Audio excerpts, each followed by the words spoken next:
Well, the Detroit Lions are officially 3-1, knocking off the Browns today. Big win. It actually is a massive win. The Vikings lost earlier today, and the Packers lost this game last week. So this is one where it was like just win whatever it looks like, find a way to win this game. Lions did 3-1, feels really good. And I think the game went somewhat as expected for the most part, and then it kind of broke open a little bit late in this game, which was definitely on the table, especially if the Lions were able to create turnovers, and they did.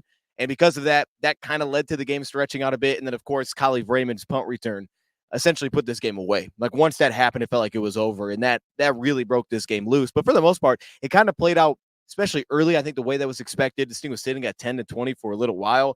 Going into the fourth, I believe it was still at 10-20. And at that point, coming in, we were at 10-20 to 23-13 was kind of our score prediction. So we were right there until Khalif Raymond decided, we're going to go punch one in and broke this thing open. Defensively, Cleveland's legit, and we saw that today. They're legit defensively. I was probably one of the weird ones here that was kind of impressed with our offense early in this game against this defense. Like we were definitely set up in some very positive spots. In our first touchdown drive, there was two major defensive penalties, a tripping call, which added to it, also a defensive holding. There was two major penalties there, but for the most part, I actually thought the offense was doing pretty well to get to 20 points heading into halftime based on who we were playing. I thought there would be a little bit of a real struggle there, and there was some struggles, but I thought maybe it would even be more than that. So I was pretty impressed with how the offense performed early in this game. And then defensively, giving up a touchdown on that opening drive to Cleveland, ending up getting a couple shot plays, running away from Terrion, running away from DJ Reed on a big completion for 33 yards, sets up the touchdown, which they had to work for. Man, they had to work for at the goal line. It took 4 plays to get them in. They eventually punched it in. But from then on,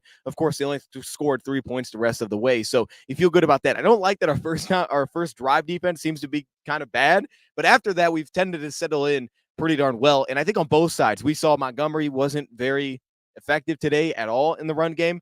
But I'll say this just to jump things off. Man, it is great to have 2 great running backs. It really is. It's not just like, hey, one's hot and one's cold, but their styles are different enough where you can get games like this where it was a Jahmyr Gibbs type of game. It was a game for him to be successful, and he was, and it wasn't a great matchup for Montgomery. But because we have 2 different styled running backs, we're able to kind of just lean into that. And they've leaned with Jahmyr Gibbs this whole time, and Montgomery, like even last week, he had 150 yards and like 12 carries. But ultimately, having the change of pace, having the different styled running backs is fantastic because both of them can play all downs. Both of them are good in pass situations. Both of them have done short yardage and goal line situations for us. They're leaning Gibbs heavy, but today it was the day for them to be successful. It was a very athletic second level. Their defensive back run support was fantastic. We saw that coming in, and it matched up well for Jahmyr Gibbs that he had the speed when he got into the second level to make those guys miss and create more explosive plays.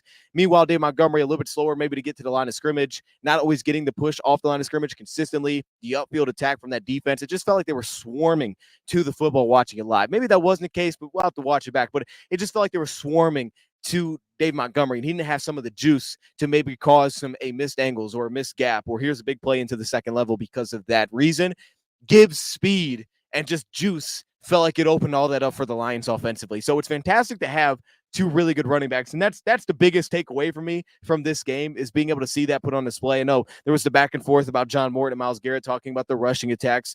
And it didn't feel like the Lions really did anything that crazy. There was more maybe outside runs than I would have expected in this game. But for the most part, it seemed pretty straightforward. The Lions created some movement at times towards the end of the game, especially Cleveland kind of shut that down. But it was a Jahmyr Gibbs type of game. It was great to see. Now, over to Jared Goff, and we're going to walk through this game. I thought the big thing with Goff was I thought he came out really good. I thought he came out really strong in this game. The first touchdown drive, outside of the 2 penalties, was just set up by what Jared Goff did on that broken play. That broken play that he hit to Amon-Ra St. Brown, starting things off, led to the touchdown. It is big. We always talk about one side having each other's back. And this one was exactly that because we stall out at midfield, right? We're forced to check it down on 3rd and long. They go to that soft coverage, which they've done to this point in the season a lot on 3rd down and long. So we have to check it down. And here's the thing. Cleveland has a legitimate front four to the point where they get pressure from everywhere. They don't really have weaknesses up front. So when they can sit back like that, they're a problem to deal with. And then they got they forced Goff to hurry up and check it down to Gibbs. So the next drive to give up that touchdown, and again, we settled in, so we would have been fine. But the next drive to have that 25-yard completion to St. Brown on a 3rd down and 5, on a broken play, moving away from the pressure, finding Saint on the sideline, that's massive. And this is what I was talking about last week. I said Goff's moving better in the pocket. He's extending plays. It's not to some insane level where you're watching him, you're mistaking him for Lamar Jackson, But it is these little things that he feels like he's adding to the game where it's like, I mean, that might not be there before, but he's moving around. He's keeping his eyes downfield. And that was actually a really good ball that he threw. And it just feels like it adds a little bit more. It just adds another dimension to what you are offensively. And honestly, that wasn't the only opportunity we had to do that. We had JMO later in the game. And look, man, JMO couldn't catch a cold today. I'm going to be honest with you. JMO couldn't catch a dang thing in this game, which is not great. But he did catch one late in the game, ran that deep over route, got a big play for us. Outside of that, it didn't seem like he could catch anything. But still, he broke open a little bit later in this game. A broken play, should have been a big completion within the 20-yard line. He drops it. Lions, I think they ended up having to take the field goal eventually on that possession.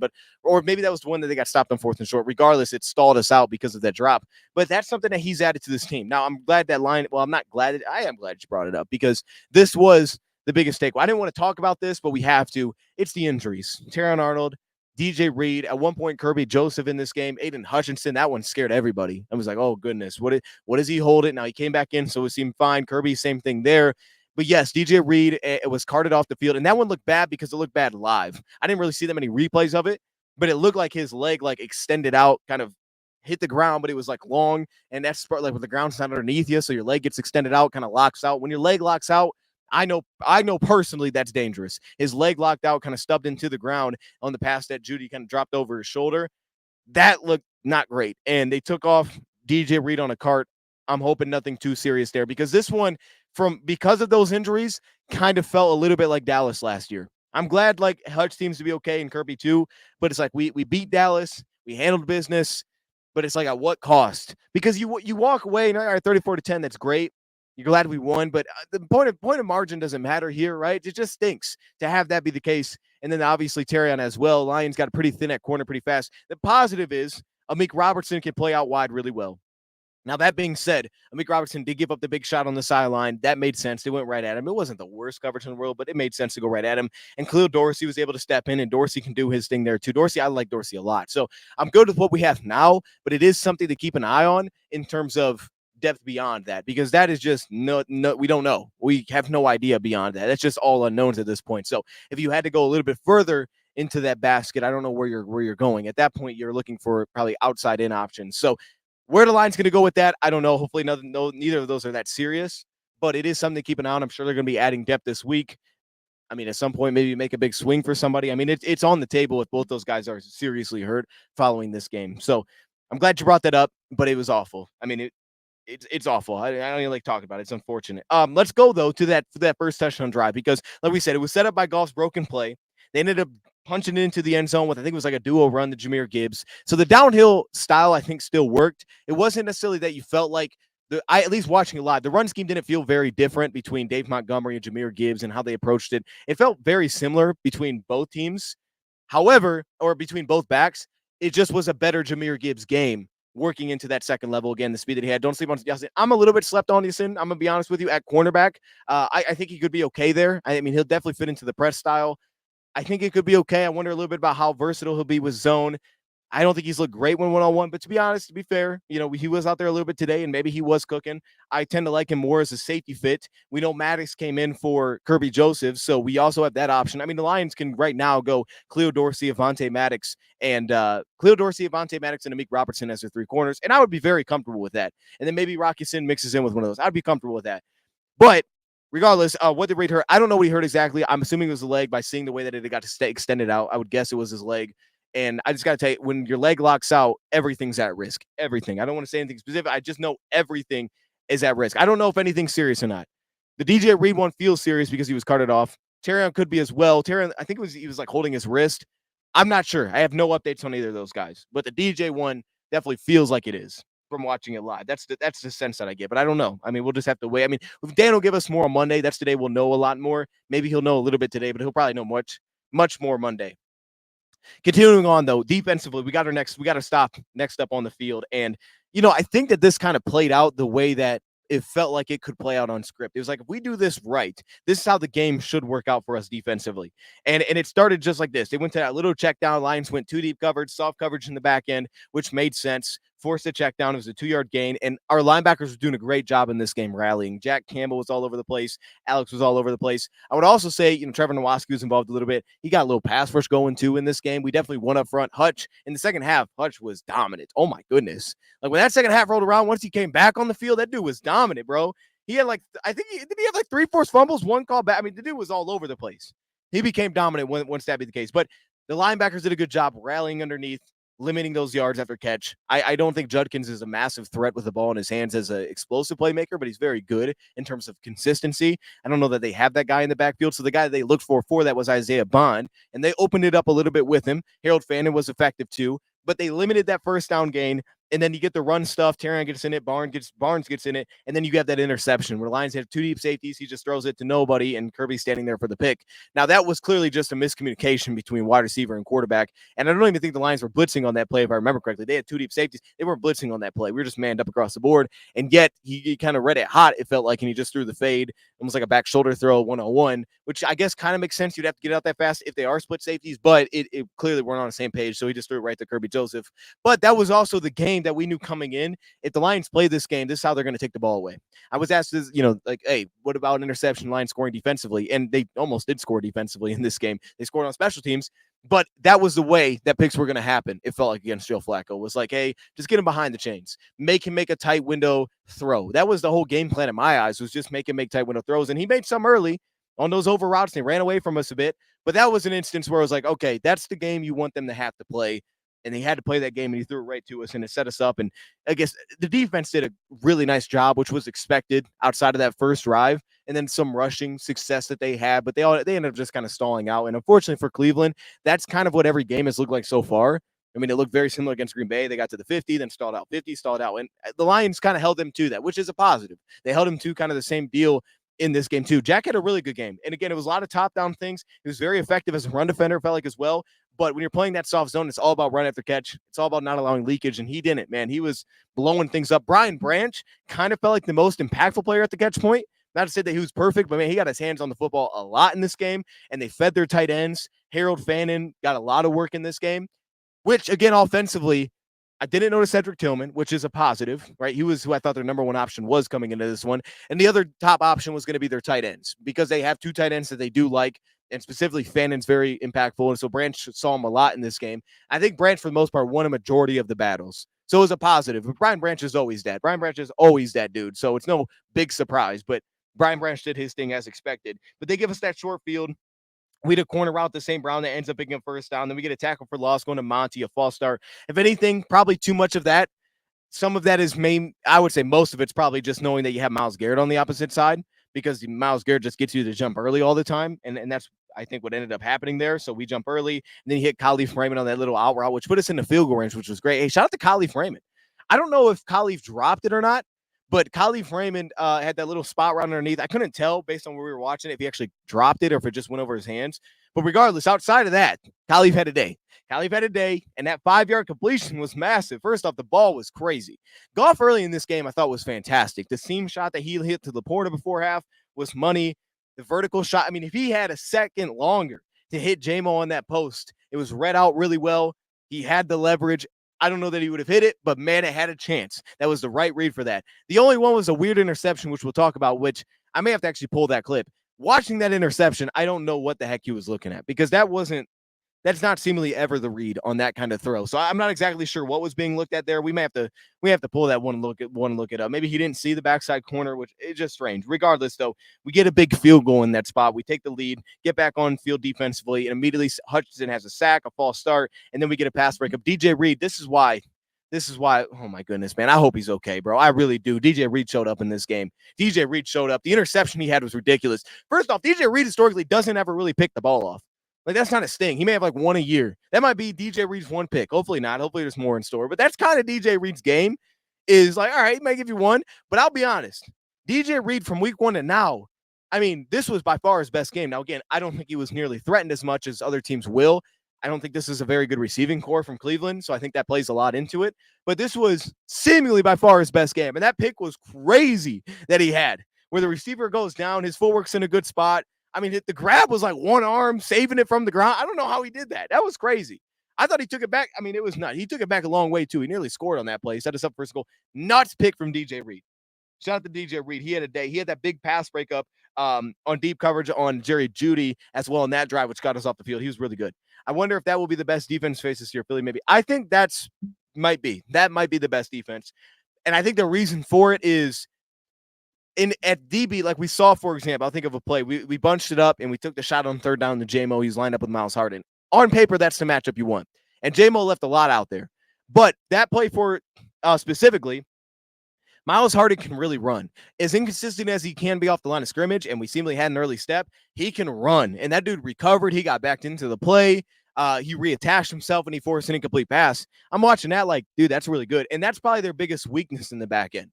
There wasn't a ton of weaknesses on this team. I thought the biggest weakness coming in would probably be getting a matchup with the safety. And I don't know how much we were actually able to exploit that in this game. And also, we did score a touchdown on a safety. Grant Delpit was matched up with St. Brown. We kind of just ran the rub round and scored a touchdown. But they don't have a lot of mismatches back there. They're pretty healthy at corner right now with Ward playing, so they're in a good spot there. Like I said, the defensive line doesn't have any weaknesses. Those guys are dogs across the board. So you got to deal with that. And Miles will play the run. And our linebackers have been really good. They played really fast. They've been very dynamic so far this season, which is, again, why I think that Jahmyr Gibbs fits so much better for this game specifically. But this was a legit team, bro. This was a legit team across the board. Legit defense. Two very good corners. Miles Harden, as inconsistent as he can be, he can absolutely reattach. And if you watch any of his games so far this season, like Baltimore, for example, you'll know what I'm talking about there. That dude can fly, and he got himself out of some bad spots. And the safety play has been really good because of what they've done against the run. That's where I think Cleveland has separated themselves is their DBs are really good against the run. Hickman and Delpit, those guys play the run really well. So it's not just about coverage for them. They think about the fourth down we didn't convert, right? You have Denzel Ward out there. You have another DB that comes in. They shut it down.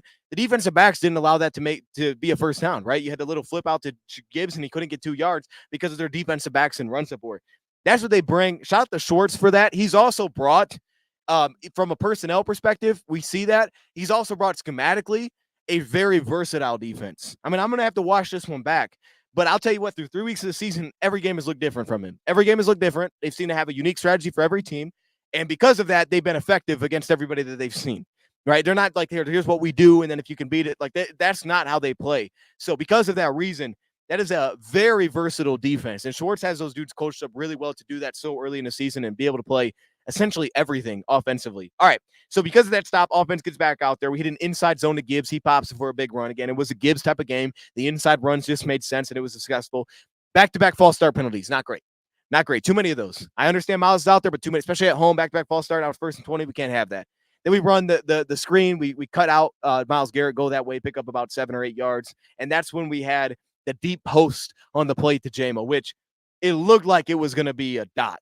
And unfortunately, it didn't happen. There's a little bit of pressure. The ball couldn't come out on time, so it fell incomplete. That was a good read, though. He had that thing over top that fell incomplete. Defense gets back on the field. They stuff the run for -2 yards. Really good coverage in the back end. They're forced to flip it out into the flat, and then they check down. So the defense definitely settled in. Obviously, the key for us defensively was going to be we had to slow down the run. And I think we saw it like when they had success again running the football, their drives, they moved the ball a bit. Like Judkins in this game, 20 for 82 is not bad. 3.9 a pop. That's not bad. It's not great. It's not bad, but he's very consistent. He doesn't have explosives. So he's picking about 5 to 6 a pop. That's good.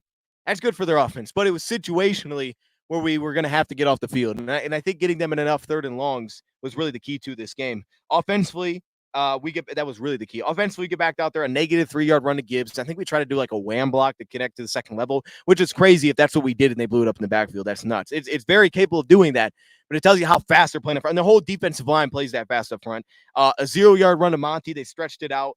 And then again, you're in a third and long situation, and this is when they ran that deep, like it was almost like a go ball, like kind of a fade that Goff threw through the sideline, put it back shoulder for JMO. This is where I thought Goff was playing his best. I mean, even the throw like this, that one's pretty darn good. He put it away from the safety that was working over the cornerback over top, put it on the back shoulder towards the sideline. He had to readjust, and it wouldn't have been an easy catch, but it was very catchable. There wasn't even contact at the catch point. I think JMO would tell you, I got to catch that one. And he didn't, and that would have been a massive play down the field. So even that one I thought was a really good ball. Gave him a really good opportunity, just didn't come down with the football. But again, we're set in third and long. Positive is we showed that we could get out of third and long against these guys. I mean, I want to say that we were capable of getting out of third and long against these guys. That's, I think, we showed. I think the pass pro, I think the pass pro did a better job than maybe even I anticipated. I got to be honest. I think the offensive line, as unperfect as it was, because you knew it wasn't going to be, it's hard to judge it right now with some of the blown up runs, but and obviously Monty didn't have the consistent success that you would have expected. But I think between pass pro and run blocking, based on expectation for this game, I would say it was a positive day. It didn't feel incredible, but it felt like a positive day. I walked away like that wasn't bad. It was not bad from what and especially on the interior in pass pro. That didn't feel like we were getting. It felt you felt Garrett's presence. McGuire had a little bit of success on it, but you didn't feel it was dominant on the interior for them. And I think that's been the big thing for them so far this year. Against Baltimore, they were pretty dominant on the interior. Everybody showed up. Shelby Harris showed up. Everybody showed up in that game. I didn't feel that as much. Maybe I missed. I just didn't feel that as much from the interior. And I think that was kind of what was going to ultimately decide this game, because you knew what Miles was going to be about. So it was like, how do you handle the other guys? And I felt like we handled them more than well enough in this game. And then again, they found some success rushing the football, 5-yard pop, a 6-yard pop. Again, a lot of their stuff is downhill too. So we knew that coming in. Their interior offense line is their strength of their O-line. It's a good interior offense line. Judkins is really nice vision. He's consistent, but they're not getting explosives there. They're trying to get explosives in the pass game like they did on the first drive. And really outside the first drive, they didn't get any. You know, they had some drops, but they didn't really get any. But this was the DJ Reed interception, which was disgusting. Bro, like climbed over his back and took that thing over. That was nuts. DJ Reed, you can get a game ball for that. I hope you're okay, man, because that play was crazy. And that was also play Kirby got hurt blocking on the play, but I think he's fine. And it would make sense that he's fine after that specifically. That set our offense up perfectly. And again, I'm looking at these now, bro. We're scoring on a lot of third downs. A 3-yard run for Monty, a 1-yard run for Monty. Now it's 3rd down and 6. And we hit that flat route to St. Brown for a touchdown on the play action. Just kind of walks himself into the end zone. Yeah, it's third down and goal from the 2. I forgot we started at the 5. All right, so it wasn't 3rd down and 6, but 3rd down and goal from the 2. We score to St. Brown, which is kind of reliable in those spots to go punch that one in after 2 okay runs. But again, that was kind of the pick play that we ran on Delpit. We got them manned up. I would say the big thing that stuck out to me about that, and I don't know that they were in cover 1 necessarily in that spot, but on film, goal line man was noticeable, meaning goal line man coverage, you're playing man coverage and goal line, you're probably switching everything off, but you're manned up in goal line spots. And in that spot, they were clearly manned up, which is what allowed the rub route to make sense, which is also where I give the nod to John Morton and that staff for being prepared and having a good plan for that. Having a good red zone plan, what was expected when we're at the 2-yard line, and seemingly have just a clear beater. To get a guy walking free from the 2-yard line is not always easy to do, but that was a clear, good game plan, good play. This is good across the board. Then Avonte Maddox came in after scoring that touchdown. Here's where we kind of felt like we were opening up a little bit. Avonte Maddox in, they get called for a hold. We blitz. You could see that in the backfield. They run the tunnel screen. This was a massive play. Give Jack Campbell some love here. We're back to behind the chain. They're back to behind the chains, and they ran that little tunnel screen to their tight end, which looked like it was going to pop to David Njoku. Again, they use their tight ends a lot. And Jack Campbell from behind wraps him up on the ankles, brings him down. I think he gained like a yard. That was massive. That thing looked like it was going to pop, and it didn't at all on that play after they spread us out. And then they ran the little slant route. And this is the play where Hutch ended up getting hurt. But again, we get ourselves off the field there on another 3 and out. Hutch ended up coming back, so it seems like we're going to be fine there. We'll go back to the offensive side of the ball here. This was the one to JMO that we kind of fired right along the seam. It felt like it was a little bit wider, maybe through the numbers. And that was pretty good coverage, right? He had a cornerback underneath. He had a safety on top. I do like this, though, because I think Goff was seeing it really well at this point. And this was the area that I felt like you had attacked to get vertical shots. So you are going to have to fight the seams of this team defensively. And I think they did that. Like, this was one where, that had an opportunity, but to play it by the safety, right? These aren't just true one-on-ones. Lions were taking explosive shots past the safety, nearby the safety. And it was all about where do we put the ball away from the safety to take him out of the play. And this one just turned into a rope. That way we could eliminate the safety from the play. Now, it didn't end up being complete. It was knocked away, I think, from the underneath corner. But it was a ball that I really liked. I really liked the decision on the play after that. Then we hit the little out route to Kyle Frame, and he picked up 5. Again, he was doing his thing. Kyle Frame was real consistent. The big punt return ended up kind of changing the game altogether. And then we hit the seam pass to Sam Laporta, which they went 2 deep coverage, breaks behind that first level defender right in front of the safety. Beautiful. And it was weird too. Well, we've seen that play many times. We've seen the Lions with Hawk. I remember Hawk doing that all the time. That was awesome to see Sam Laporta kind of skying in through the seam on that play, picking up the big gain. Then they hit St. Brown on the little out route for 5 yards. The deep post to JMO fell incomplete. And then that's when they ran the fade route to Sam Laporta, but it was like a back shoulder throw. Something was a little bit off there. They seemed manned up. Defensive back sat on top. Goff kind of just fired it to the sideline. That one would have taken fantastic field between both of those guys to make that happen. I don't think that one was ultimately that catchable, and he just kind of fired it out of bounds. So Lions ended up kind of stalling out there. I think that's when they kicked the long field goal and made it before half. And then defensively, 2-yard run play. They hit the big corner out on Brian Branch. He won most of his battles. That was one that we didn't win. Reader had a big run stuff, which again, a lot of these, this is good. 2-yard run stuff there. Then they run the flat. Brian Branch, stops it. They brought the blitz on the play. Then we get the forced fumble where we get called for holding. Brian Branch gets called for holding. Again, Hutch was everywhere.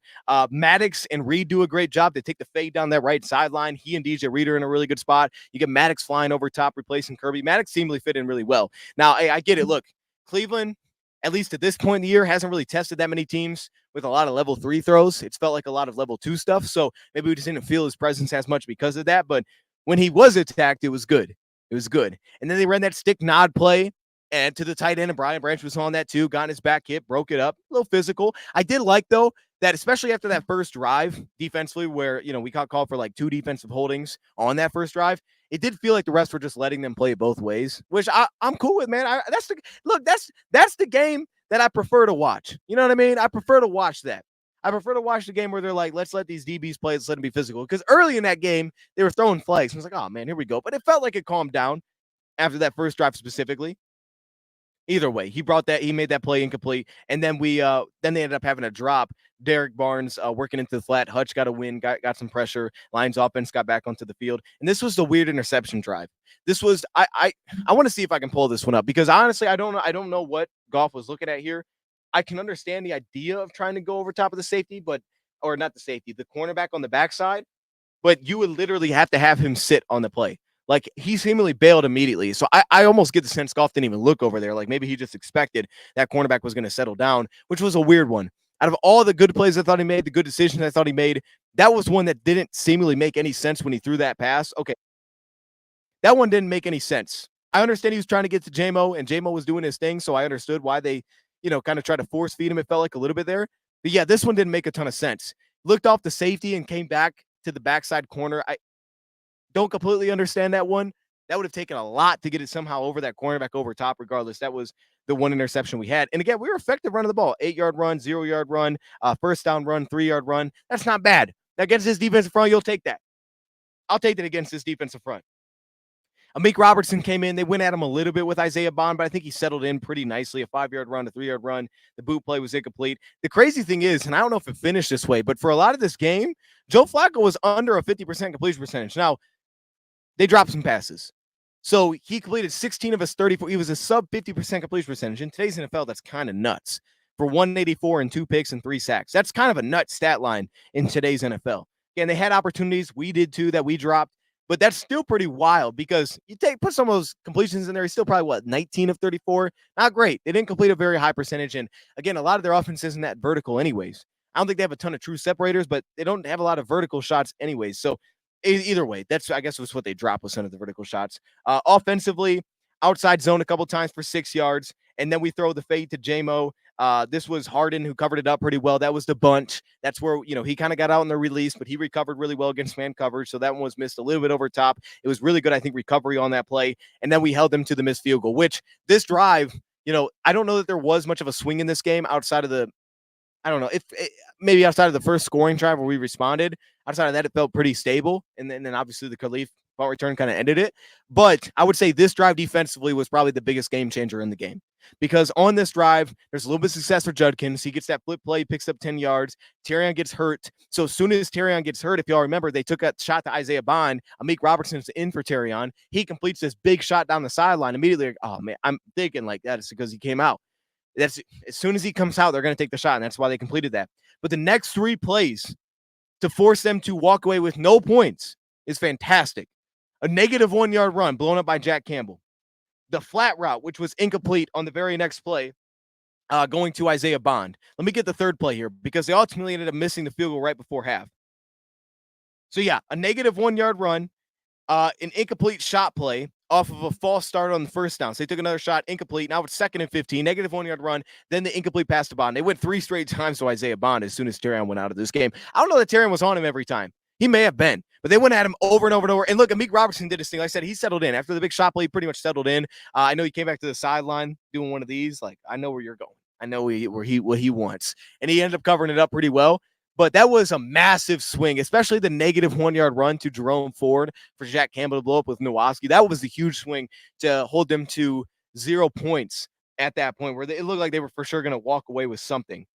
That was probably the biggest one. That was probably the biggest one because then, of course, we start moving the ball again, and then we have the turnover on downs. We could have taken our points. We could have went up 13. We tried a little flip to Jahmyr Gibbs, which, again, I'd credit them. I think their DBs played that well. We did some creative things. It was definitely a Gibbs game, and a lot of it was still downhill. But then we sprinkled in getting to the edge, and here's what I liked about this. Coming into this game, you could see teams had success on some of the pin pull looks, but there was also real examples of big negatives on these plays because of the fact that they were so athletic and they would just kind of blow things up, push guys into the backfield. So for the Lions, you had to be a little bit creative, I think, of how you went about getting to the edge. And I think this was a good example. They went to like this two-back look, one of them being their tight end. So they put the tight end as like a running back offset of Jared Goff. And that's when they ended up giving it to Jahmyr Gibbs, and they ended up using like the tight end to down block so that they could pull outside of it. It gave them like more room to get upfield, it felt like, and hit the sideline a lot faster, and it created an explosive in the pass game or in the run game. That's the third, maybe not the third, but that's another week of something a little bit different, their own version of wrinkle. Coming to this game, I was like, the Lions had to find their version of the zone read because that was effective for Green Bay. I don't even know that they needed to do that, to be honest, watching this back. They had enough success with Gibbs, but I would say their version of the zone read was Jahmyr Gibbs. It was like, this guy's so dynamic that when John Morton says they haven't seen the run game like ours, it again takes me back to the point of it's because the Lions have two dynamic and great running backs that are different skill sets, and one of them was going to work. And Jahmyr Gibbs, it was his day today. But that little wrinkle was nice. The way that they created the spacing to allow that big play to work was pretty nice. They hit the curl then to J-Mo. Again, then they dropped the corner route by J-Mo. I mean, or not to J-Mo. They hit the curl route to Sam. J-Mo drops the big corner route, which was, I think, the broken play. Yeah, Goff got off script, had him open. This probably would have taken them inside the 20, inside the 10. He's out of bounds. Well, he just dropped it on the play. He just straight up dropped it. And then because of that, we have to go to the little flip, and that's where we don't get the first down. So now it's turnover on downs. That shouldn't have happened because we should have caught the pass before that. At very least, J-Mo responded, caught the big over route. It feels like he can kind of get in those laws a little bit where it feels like he gets in his head a bit when he starts dropping passes. We don't want to have those, of course. And then I'll go to the last drive here, or not the last drive, but I'll go to the last drive we'll talk about, which is kind of the dagger for us. They're forced to check it down underneath. Lions going too deep coverage on first down, keeping everything in front of them, which was allowed because they got on top, which was really set up by their defense, to be honest with you. That too deep coverage gives some credit to Tyler Lacey. He created some pressure on the next play where they took the shot with their tight end, and he was kind of just went through his hands too, and Alex Anzalone got through there late, swiped it through, and then it became the third down, and that's when they ran the big Judy route, which DJ Reed got hurt on, kind of just like went off his shoulder. Reed looked like he locked out his leg and got injured on that play, and that's when we ended up forcing the punt, and Khalif took it to the house after being bottled up pretty well, I would say, on punt return for most of the game. For most of the game, it seemed like he was pretty bottled up until that play. And Amik Robertson helped us finish it off, a 2-yard run. Dorsey comes in. We get a pass breakup by Alex Anzalone on a curl route underneath, kind of just spots up underneath. Then we bring the blitz.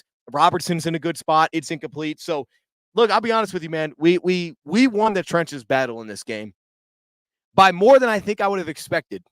Like, I thought we'd have some real struggles with that Evans front. I think we did, especially with Monty. He had, like, zero success running the football. But for Gibbs to average 6 a carry on 91 yards, as good as it gets. I mean, he had the one explosive for 24, but it wasn't like it was just one run. Like, he had plenty of positives in there. It was very good. I would say we had 109 as a team, 3.8 a carry because, again, Monty was 9 for 12. But for him specifically, it was a very good game, and I was very impressed, to be honest with you. I thought we'd struggle maybe even a little more than that. I think Goff played a very good game up until the goofy interception that he threw, which I don't really understand. I'm going to have to see the all 22 of that one. But we didn't give up any sacks, which is great. The one sack that we had, I know, was on like that first drive, and it's a defensive penalty. So a couple of those did aid us through that first drive. But outside, and both teams were getting called with those early, and then they kind of pulled back on a little. Maybe they got a call like, hey, let's stop throwing these dang flags. But outside of that, I thought he played well. We just left opportunities out there, mainly because we didn't come up with most of them. And then maybe a couple of missed throws. But for the most part, we just didn't catch them. And mainly that was J-Mo. But for the most part, our run defense was very solid. It wasn't great. 3.9 a carry is fine. It wasn't great in this game, but it was enough. And I'll be honest, there's a real chance that the Lions were sitting in a lot of too deep in a lot of these runs, especially on first down, which is why there was more success there. And if that is the case, I'm not saying it was for sure, but I know it was on a few of these downs. That makes a lot of sense because when the Lions went man, they seem to have a lot of success. The blitzing seemed to have success, which I thought coming into Lions we're going to have to do is man blitz, tighten the windows, back up on third down. The Tampa 2 was the that made a lot of sense. The two deep coverage led to the pick play or the interception. Like, that was, I think, the right strategy in this game. They hit us on a couple overs early, and then we settled in, really didn't give up any explosives after that. So at least we settled in, found an adjustment that worked for us in this game. I mean, Flacco nearly threw another interception on the flat route. I mean, it was very clear that even some of the big plays they made, think about it, they were all forced to be tight windows. So we can talk about, hey, Cleveland, man, they almost made this play. They almost made that play. Well, that's what film told you, is that's the game you had to make them play. It wasn't about playing Flacco and being like, okay, let's see how many guys we could take away in zone. We know this guy's probably going to be open if they have to beat it. Like, no, the game wasn't that. The game was like, hey, if they win, they win, but make them win one-on-ones. To me, that was the game plan. Like, straight up, because they weren't great at receiver. Flacco wasn't incredibly accurate on film. So the game plan was very straightforward. If he's going to throw the ball, you have to just make him make tight window throws. If he beats you like that, so be it. And they got us a couple of times early. But, man, as the game rolled along, we saw the law of averages show up, and it was like, hey, this guy's not hitting enough of these. He's not completing enough of these passes for it to really matter, right? So overall, I would say the game plan, with that in mind, was the right game plan. You got us a couple times, but just because they dropped, it doesn't necessarily mean it was lucky. It just meant that that's the way that you play a team like this, because they weren't great in those areas. Sometimes I feel bad watching Flacco. Like, this dude's got no weapons, but reality is that's where they're at as a team. That's how you had to play them. That's what you don't have. That's, you're not great at great. Beat us. You know what I mean? Someone get open. That's how we're going to make you play this game.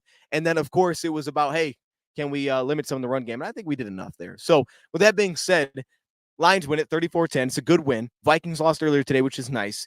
Green Bay is the night game against Dallas, and Chicago's playing the Raiders right now. Raiders about to punch it in, I hope, on this drive. So with that being said, 3-1 feels really good. We're on to the next, and, you know, our schedule has been tough since jump, but next up is Cincinnati, man. It's a great opportunity there to keep it rolling, dominating the trenches from what we've seen early, which I think is very possible. The Lions do that again before they go to Kansas City. So Lions need these wins. Just find a way to do it. And I was impressed. I'm going to leave it there. I appreciate y'all joining, and I will see you guys throughout the week as we prepare for Cincinnati. And I'm out.